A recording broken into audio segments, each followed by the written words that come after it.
नमस्कार and welcome to Bharat affairs.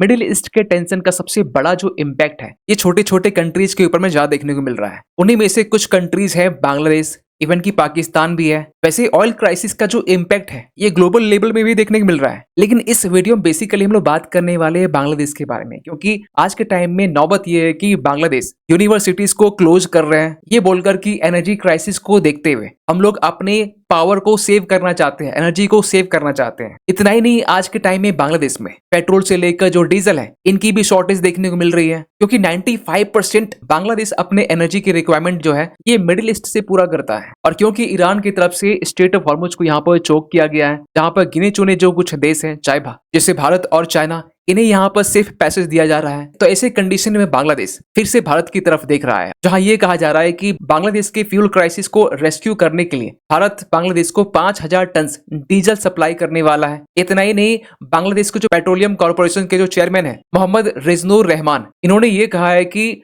Bharat के साथ में हमारा एक एग्रीमेंट भी है। क्या एग्रीमेंट है हम लोग तो बात करेंगे, लेकिन इसी एग्रीमेंट के यहाँ पर हवाला देते हुए कहा गया कि हम लोग आगे आने वाले टाइम में भारत से 90,000 टन डीजल्स को इंपोर्ट करने वाले हैं अगले 6 मंथ में। इसी के साथ ये भी अपडेट सुनने को मिला कि बांग्लादेश रशिया से भी ऑयल को इंपोर्ट करना चाहता है, लेकिन यूएस ने रशिया के तेल के ऊपर में सैंक्शंस इंपोज कर रखा है। तो बांग्लादेश यहाँ पर यूएस का अप्रूवल चाहता है कि हम लोग अपने एनर्जी क्राइसिस से बाहर निकलने के लिए हमें रशियन ऑयल परचेज करने की अनुमति दे, क्योंकि हाल ही में आपने देखा होगा कि यूएस की तरफ से भारत को यह कहा गया कि हम आपको 30 डेज का वेबर देते हैं जहां आप रशिया से कच्चा तेल को परचेज कर सकते हैं। और यूएस के इस स्टेटमेंट को हमने रिस्पॉन्स भी किया। हमें किस कंट्री से तेल खरीदने हैं ये डिसीजन कोई और कंट्री नहीं ले सकता है। यहाँ तक कि ईरान के जो फॉरेन मिनिस्टर है अब्बास अरगाची, इन्होंने ये कहा है कि यूएस आज के टाइम में पूरी दुनिया से, इवन कि इंडिया से भीख मांग रहा है, क्योंकि स्ट्रेट ऑफ हॉर्मुज को चोक करने के बाद में ग्लोबल लेवल में जो ब्रेंट क्रूड ऑयल के जो प्राइसेस हैं ये बढ़ चुके हैं। इसका इम्पैक्ट हमें दुनिया भर की जो इकोनॉमी है यहाँ भी देखने मिल रहा है। और भारत में एलपीजी को लेकर जो डिमांड्स है ये किस तरीके से बढ़ रहे हैं आप और हम देख चुके हैं। सो इन्हीं सब चीजों को लेकर हम लोग इस वीडियो में डिटेल से बात करने वाले, लेकिन बात करते हैं शुरुआत से। तो बांग्लादेश पिछले 10 साल से ये कोशिश कर रहा था कि 100% इलेक्ट्रिफिकेशन जो कवरेज है ये अचीव करेंगे, और ये चीजें कहीं न कहीं अचीव भी की गई, जिसमें बांग्लादेश इंस्टॉल्ड कैपेसिटी के जरिए 25,000 मेगावाट से भी ज्यादा जो इलेक्ट्रिसिटी है वो जनरेट करता है। और ये सब कुछ मुमकिन हो पाया क्योंकि बांग्लादेश 95% जो फोसिल फ्यूल है ये इंपोर्ट करता है, जिनमें 45% से लेकर 50% जो नेचुरल गैस है ये मिडिल ईस्ट से ही आता है। कोल की बात करें तो 20 से लेकर 25%, वहीं ऑयल डीजल के जरिए 15 से 20%, और जो इंपोर्टेड इलेक्ट्रिसिटी है ये 10% के अराउंड है, जिसमें बांग्लादेश झारखंड का जो गोडा प्लांट है जो हमारा होम स्टेट है यहाँ से बांग्लादेश इलेक्ट्रिसिटी इंपोर्ट करता है, और 5% के अराउंड यहाँ पर रीन्यूएबल एनर्जी के जरिए बांग्लादेश एनर्जी को जनरेट करता है। वैसे मिडिल ईस्ट में जिस तरीके से ईरान के साथ में यूएस और इजराइल यहाँ पर कॉन्फ्लिक्ट में इन्वॉल्व है, स्ट्रेट ऑफ हॉर्मुज को भी यहाँ पर चोक कर दिया गया है। पर्शियन गल्फ से आने वाले जितने भी यहाँ पर ऑयल टैंकर्स हो या फिर एलएनजी के टैंकर्स हो, इन्हें यहाँ पर हॉल्ट रखा गया है। तो इन सब के कारण जो ऑयल के टैंकर्स हैं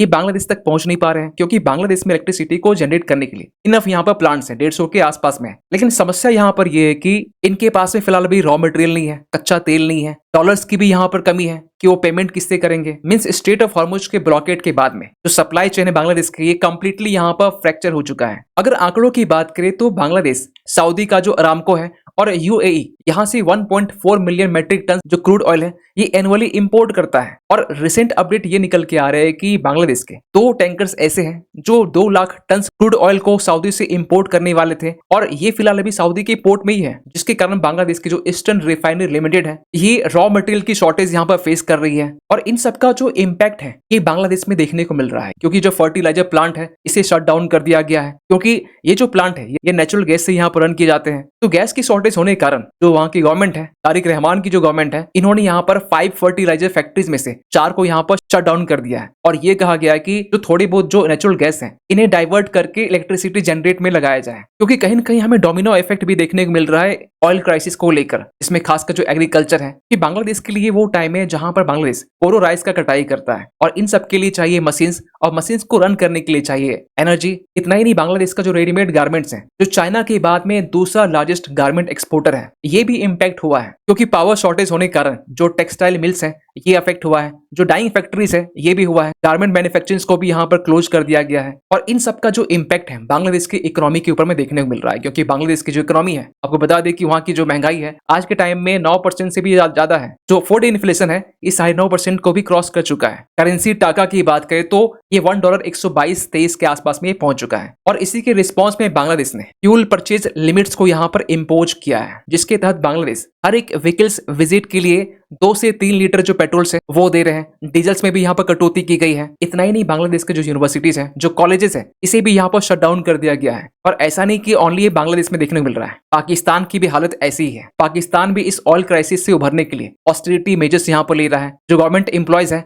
उनके काम को यहाँ पर रिड्यूस करके 4 डेज रखा गया है। जितने भी स्कूल्स है गर्मी छुट्टी से पहले यहाँ पर 2 वीक के लिए क्लोज कर दिया गया है। और पेट्रोल की मार कुछ इस तरीके से पड़ी पाकिस्तान में, अपनी ऑयल मार्केटिंग कंपनीज को बैंकरप्ट से बचाने के लिए जो पेट्रोल और डीजल के जो प्राइस है इन्होंने यहाँ पर बढ़ाना स्टार्ट कर दिया। आप यहाँ पर देख पाएंगे जो पहले के प्राइस थे 266 के आसपास में दिए पाकिस्तान करेंसी में है, इसे 55 रुपये बढ़ा के 321 कर दिया गया है। वहीं अगर हाई स्पीड डीजल की बात करें तो इसमें 55 रुपये का यहाँ पर इजाफा देखने को मिला है। लेकिन जब भारत के नेबर्स में संकट आते हैं, भारत हमेशा साथ खड़ा रहा है एक्सेप्ट पाकिस्तान को छोड़कर। अब पिछले 1.5 साल में जब से मोहम्मद यूनिस जो लीड गवर्नमेंट थी, इनका जो एंटी इंडिया अप्रोच था, इसके बावजूद भी यहाँ पर भारत बांग्लादेश की मदद करने के लिए तैयार है। जहाँ ये कहा जा रहा है कि भारत की तरफ से 5000 मेट्रिक टन जो डीजल है इसे इमरजेंसी बेसिस पर बांग्लादेश को डिलीवर कर दिया गया है। जो आसाम के नुमालीगढ़ रिफाइनरी से डायरेक्टली ये पर्वतीपुर डिपोट में इसे डिलीवर किया जाएगा। और ये सब कुछ किया जा रहा है इंडिया बांग्लादेश फ्रेंडशिप पाइपलाइन के तहत में। आपको बता दें कि 2018 के टाइम में जब शेख हसीना पीएम थी, उस टाइम भारत और बांग्लादेश के बीच में एक फ्रेंडशिप प्रोडक्ट पाइपलाइन प्रोजेक्ट यहाँ पर साइन किया गया था, जो कि 15 साल के लिए था, जिसके तहत में सिलीगुड़ी से लेकर बांग्लादेश का जो रंगपुर है, जी हाँ वही रंगपुर डिवीजन, यहाँ हर साल 2.5 लाख टन जो डीजल है ये भारत एक्सपोर्ट करता इस प्रोजेक्ट के तहत में। और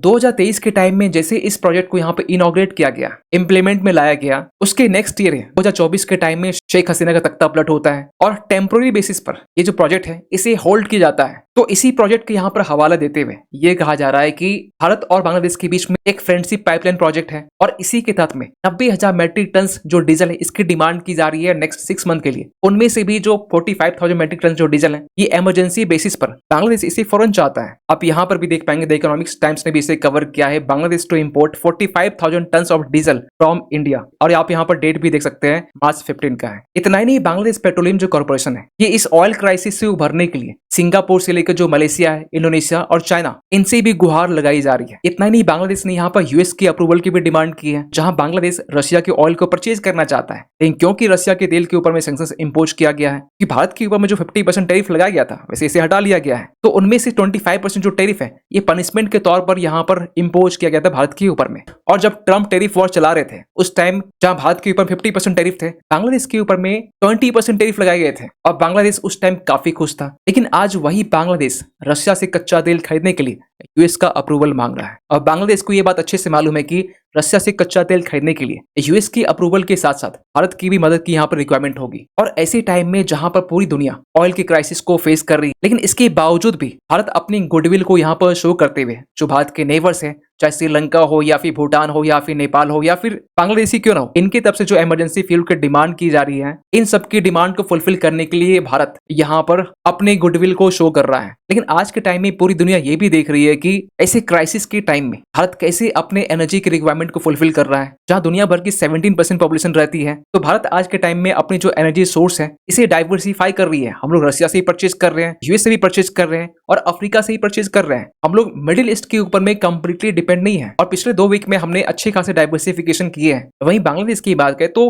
बांग्लादेश आज के टाइम में हेवीली डिपेंडेंट रखता है गल्फ कंट्रीज के ऊपर में। हमारे पास में स्ट्रेटेजिक पेट्रोलियम रिजर्व्स भी है 74 डेज के लिए। वहीं बांग्लादेश की बात करें तो इनके पास में काफी लिमिटेड है। और अगर इलेक्ट्रिसिटी जनरेशन की बात करें, जहां हम लोग आज के टाइम में 52% नॉन फोसिल फ्यूल से करते हैं, और इसको लेकर पिछले साल दिसंबर के टाइम में ये भी अपडेट आया कि Bharat 50% of its installed electricity जो कैपेसिटी है इसे अचीव कर चुका है from non fossil fuel sources से। और ये बात की जो जानकारी है ये ministry of new and renewable energy इनकी तरफ से दी गई थी। और ये जो नंबर्स है ये अब 52% पहुंच चुका है। वहीं बांग्लादेश आज के टाइम में 95% फोसिल फ्यूल के ऊपर में अपनी डिपेंडेंसी रखता है। खैर, आप क्या सोचते हैं पूरे अपडेट को लेकर, कमेंट कीजिएगा। मिलते किसी अगली वीडियो में, तब तक के लिए थैंक यू सो मच।